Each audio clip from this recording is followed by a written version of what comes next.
Hi, it's Brent with Kansas Hydrographics, showing you pattern of the week.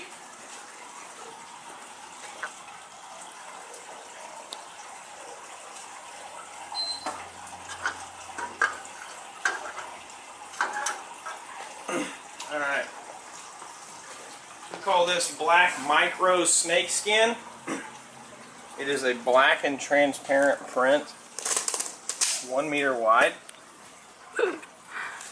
Now this would be good for smaller objects that you wanted to snake skin.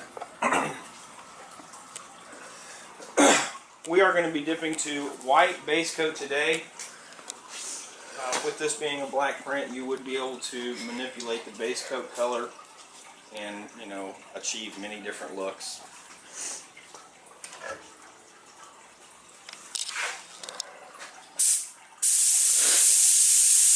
About 18 psi on the activator gun. It is a 1.8 tip.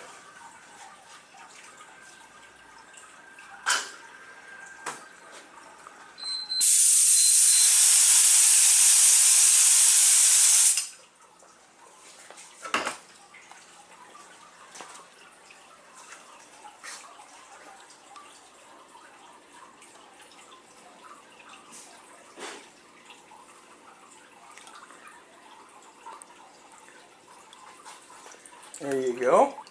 That's black micro snakeskin on a white base. You can purchase this at KansasHydrographics.com. Thank you guys, and I'll see you next time.